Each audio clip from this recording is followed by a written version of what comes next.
Hello, viewers! It's your girl, Rwby Fangirl, and today I'm going to be talking about the Rwby and Justice League bundle collection. So yeah, you guys voted for it, so I'm doing it. So yeah, as I said from the post, on Friday I'm going to be doing the Godzilla Justice League comic.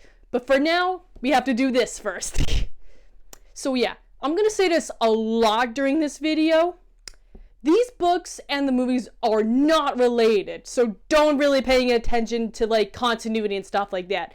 The movies and the books are their own thing, so just a heads up on that. And also I will tell you that spoils for the book and stuff like that. So let's get into the books.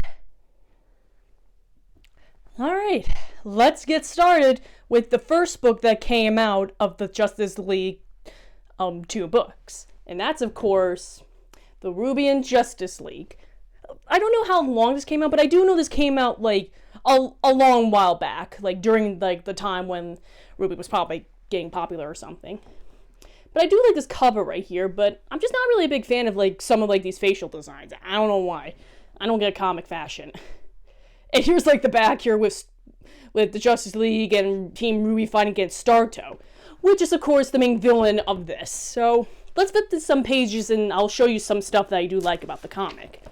So, just like in the movie, they actually got, from, each, character's, which superhero is gonna react with who. Because just like in the movie, Superman, teams up against, with Superman, or Clark as they like to call him, and Blake is teaming up with Wonder Woman and stuff like that, while Weiss is with Batman. So they definitely got those parts right when it comes to similarities between the movie and the book. But there are some major differences, as I probably said in the trailer. Not the trailer, the beginning. I don't know why I said trailer earlier. Is that that Clark and Clark and Yang and Rwby are in a garden somewhere, and all of a sudden these Grimm come to attack them, as they do. But there are some differences. The Grimm right here have this rainbow color. Honestly, they look really cool in that. I don't know why. They just doing make some unique things for the Grimm, I would say. And not only that, they also can possess humans. I'm how is that even possible? Because look, it is revealed in the Rwby series that there's a Grimm out there called the Chill. And I'll definitely get back to that later. And here's Blake and Menagerie and stuff like that undercover. Which is something that I really like because, let's just go back to volume 4, where she's supposed to running away from the White Fang and stuff like that. She should have done the same thing that she did here. Because if she doesn't want to be spotted, then be undercover. Wear a freaking hood over you. That's something I did not really like in volume 4. Look, I get the reason why she just wants to reconcile with her family and stuff like that, but given most of the White Fang are around Menagerie, that's a stupid thing. But anyway, Blake encounters this floating woman up there, who the hell is out there? At first she thought it was a swan fauna, and she was wait a minute, that doesn't have wings, so who the hell is she? And then a whale orca comes out, but yeah, I couldn't really tell it was until I looked at the side of the pages. It's clearly an orca, and yep, she teamed up against Wonder Woman and stuff like that. And one thing I really found interesting in this kind of issue right here is that apparently in Menagerie there is where I don't know how to say this, but I like to call the lesbian island. The reason for that is because it has been confirmed by DC that Wonder Woman is bi, and Blake is bi herself, so yeah, this is interesting.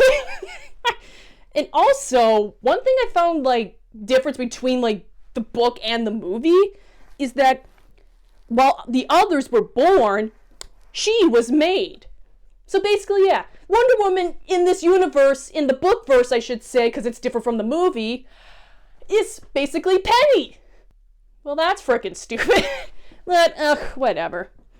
And here is like the Sheen Manor is having a party and stuff like that, and Bruce Wayne has been invited, not realizing that he's a bad faunus. So yeah, just like in the movie, but there's a complete difference when it comes to like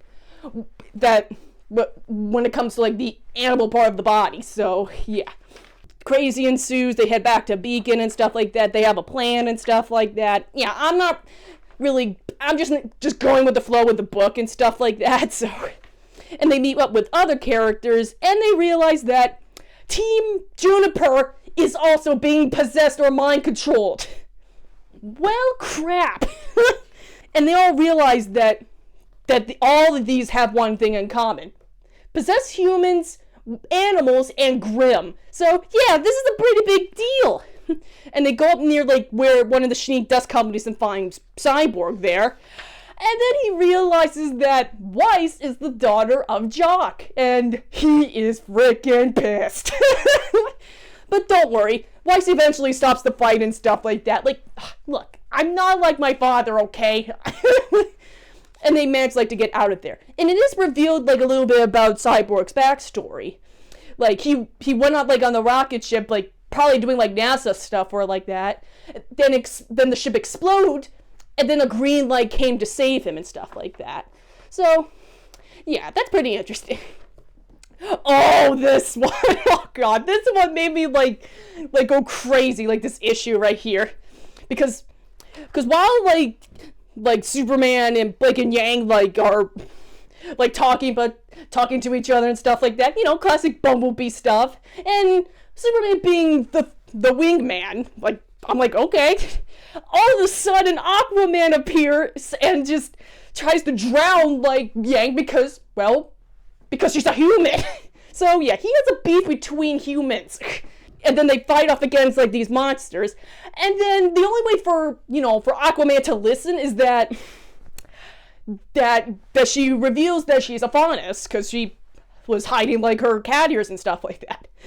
Because just like as Yang says, once that she yells like that, you better pay attention. And so realizing that Blake is a faunus, he decides to flirt with her. And yeah, it doesn't go well. And Yang right here, she is freaking pissed. I mean, she's right there. Like, what the hell, Aquaman? And look, in this page right here, it looks like she wants to freaking punch you. But anyway, so after what just happened, they managed like to go out to the sea and stuff like that, and they realized what his semblance is, well, he could talk to animals. That's freaking Aquaman right there. And of course, Aquaman apologizes to Yang for, flirting with Blake. And also, she also says that she's way better than you think. Once again, being the best girlfriend for Blake. So yeah, and she forgives him and stuff like that. So nonetheless, that's good. And we get probably one of the most creepiest parts out of all. Like, seriously, are we in a freaking horror movie? Then yeah, a fight ensues with all like these all the possessions and stuff like that, and this weird Grimm right there. I don't know what the hell that is. Anyway, after all that, they managed to escape when the Green Lantern showed up and stuff like that. So we're all good. Oh, nice. They're sleeping together. Nice. So yeah, everything is all chill right now. Yeah, and they explain like some stuff like that, yada yada yada. I don't freaking care. And also, it was revealed that Green Lake stuff that saved Cyborg was, of course, Green Lantern. So that's cool. And let's see here. Yeah, some more planned stuff, blah blah blah. But they finally realize who was the mastermind behind it, and that's, of course, Starto. And they go head down like to Aquaman's kingdom and stuff like that. So yeah, it is quite interesting and stuff like that. I mean, what do I know? Wait, since when did Aquaman get candy canes? And what's with the snowflakes and stuff like that? Yeah, and they all take like a little break since they already have a plan and stuff into motion. So yeah, they do all this crazy stuff. And they have like a slumber party and stuff like that, and getting ready for bed. And one thing I really want to mention as a Bumblebee fan myself, Here, look at this dialogue right here. I'm actually going to read it to you. Because before they actually begin, like, to go to war against Starto, like, when they're all going to bed and stuff, here's what, like, Blake says. So what does someone do when they are waiting for the final battle to come? They're gonna freaking sleep together. Like, seriously, they had more Bumblebee moments than in the movie. Like, seriously. This is great. Alright, but anyway, yeah, some more crazy stuff, and now we're ready to fight against Starto. Yeah, so things go out quite a little bit smoothly, like, for the time being, until Starto brings out reinforcements and stuff like that. The Shinita's companies, like, fighter jets, and also the possessed Grimm and stuff like that. And then all of a sudden, Starto, like, possesses, like, Green Lantern. And this is the part that really, like, confuses me. I get what they were trying to do, but still. Like, Green Lantern makes, like, green versions of, like, of all their past, like, stuff that they fear or trying to encounter. Because, you know, Rwby, Summer, Yang, her mother, Blake, Adam, and also Jock, like, for Weiss. Although they're all strangely oblivious to the fact that they're all freaking green. They're not freaking there. Yeah, so, but they managed to, like, to get away from those illusions and stuff like that. So, we're good. And then Starto gets onto land, and then a lot of crazy shenanigans happens with all the possessed people and stuff like that. And they finally managed to defeat Starto and stuff like that. So, we're good. We're freaking good. And then party ensues. Green Lantern makes, like, a freaking tower. And then a lot of hugs and stuff like that, reunions and stuff like that. The norm. And, well, great. Just what I need. Anyway, and then they all live happily ever after. The end. Yeah, a lot of crazy stuff that happens, like, in this book. Do I prefer the book than the movie? To be perfectly honest, despite everything I said, I prefer the book than the movie. So, yeah, I do highly recommend this book. Now let's move on to the next book. Alright, here's the second book. And this is, like, the recent book and the last book that Rooster Teeth made, like, when it was went under their control. So that means I hold the last book that Rooster Teeth that was ever around. Well, even though that this is gonna make more books, because I'll reveal more until I actually decide to do, like, their, like, official novels or something like that, or non-officials, I should say. But if you want me to do that, please comment, like, and subscribe, because I will definitely continue to do that if you guys do that. Anyway, and before I get on, this book right here has nothing to do with the previous book. This is a completely different story, especially with the movie, because this book actually come out, like, 1 month before the movie. So you can definitely tell there's no similarities between the two. So I'm not going to make any references and stuff like that, but I will definitely go, like, through, like, the book and stuff like that. So it basically starts in Gotham City, a lot of grim shenanigans happens and stuff like that, and people were concerned about, like, what the hell is going on? Why are these things coming out? Yeah, and Batman finds, like, a Schnee logo, and they compare it to the gates of hell. I'm like, what? It's not a pentagram, it's the She Does Company logo! You're not gonna compare it to the gates of hell! What the hell? But anyway, I like this part, like, right here, that Blake's, like, you believe that Blake is there because you get a shadow and stuff like that, but it is a shadow. So, and they had a freaking missed opportunity! But anyway, and then Team Rwby fights against, like, Batman, and then Blake gets freaking stabbed! JK, it's just a shadow clone. But it's still terrifying to look at, Blake, so are you sure? Are you sure that was a good idea? They managed to, like, knock Batman out until he uses a freaking bomb when Weiss was, like, throwing dust bricks? The hell? And then all of a sudden, boom, you get costumes. How is that even possible? At least in the movie, it actually explores more than here. Like, I like the movie version when they get their costumes. At least they acknowledge that. But anyway, they fight against Batman again until they were like, okay, you're good, you're better. You're better, Batman. Seriously, I really want Team Rwby against Batman. Like, this is just freaking epic. But anyway, they come with the troops. They're all good.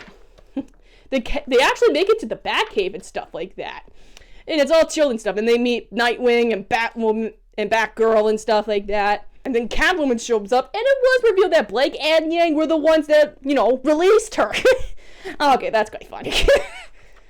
And then a lot of talky about, like, who they are and stuff like that. It was very similar to the same book. I forgot to mention that, but blah, blah, blah, blah, blah. I don't freaking care. And then they decided to go to the Arkham Asylum and stuff like that. For fun. And one thing I found, like, interesting when I read this, like, yesterday, is that, like, when basically, like, Batman was trying to tell them that they'll have, like, to, like, not really, like, be staying for a long time because, with all this power they have and stuff like that, then he doesn't want to lose anything. But Blake actually gets a little bit pissed about that, like, saying, like, you're afraid that you're weak? Like, you don't want to be alone even though you are alone? Like, she just, like, chews, like, Batman out. Like, seriously, I know this is not, like, Blake's character, but honestly, given how Batman, like, said that right in front of, like, Team Rwby, the power of friendship, I don't really blame her. And I like that, like, Yang says that, wow, you just got chewed out by Blake. I am jealous. Oh, God. Now she wants to be chewed out. I don't think that's a good idea, Yang. That's not a good idea. But anyway, they go into Arkham City. They're all being attacked by Grimm and stuff like that. We meet all the iconic villains and stuff like that. And then they all realize that something, somewhere, is coming to get them. And that's, of course, the Knuckle-Avi. Yeah, for you guys who don't know, the Knuckle-Avi appeared in, like, Volume 4 for the finale. And as you can tell by here, it looks completely different from here. So, yeah, it looks more hellish compared, like, to, like, the Knuckle-Avi in the show, but honestly, they're both more terrifying in their own. So, anyway, Joker bonds with the Knuckle-Avi. How is that even possible? Whatever. Okay, but the point is, the Arkham Asylum is on the blaze and stuff like that. We get some more talking, get into more interesting characters from the DC universe. And, like, they talk about some fairy tales and stuff like that. And one thing I really like about, like, these ones, like, right here, this is basically all, like, basically what Team Rwby is inspired by. Little Red Riding Hood, Rwby, Goldilocks and the Three Bears, Yang, Snow White, Weiss, and Beauty and the Beast, Blake. So yeah, I find, like, those kind of interesting. And apparently they're called maidens. I'm like, what? I'm like, what? Anyway, we're gonna move on. A little fight ensues and stuff like that, like, like the practice stuff. And they realize they can't compete against, like, magic and stuff like that. I mean, yeah, no wonder. And then, but this really hits Blake, like, I hate feeling useless. Or this useless. And Yang actually comforts her and stuff like that, so, at least they get at least one Bumblebee moment there. Honestly, like, I realized that in the movie, too, they didn't really have a lot of interacting, despite that the movie takes place during Volume 9. When they act, like, or after the events of Volume 9. Like, the time where Blake and Yang are supposed to be a couple by this point. But as I said, this came out, like, a month before the movie, so of course it's gonna be different. But anyway, they all realize that they all probably were created by Salem, and they realize that maybe Salem's behind all this. But more on that later. Okay, they get attacked by, like, a cat lady and stuff like that. I don't know much about the DC universe. Sorry. And then all of a sudden during this fight, Yang gets bit, and then she gets stabbed. Oh my god! Oh, it does not stop there. It does not stop there. Yang is freaking bleeding. Oh my god. My god. Here, look, here. I'm gonna make you see this. Look at this. Look at Oh my god. Oh, come on, this is like the second time, or third time I should say, that one of the members of Team Rwby gets freaking stabbed. Like, but this is more gory than usual. I got nothing to say. We're gonna move on, because thankfully Wonder Woman has the power of healing. Somehow.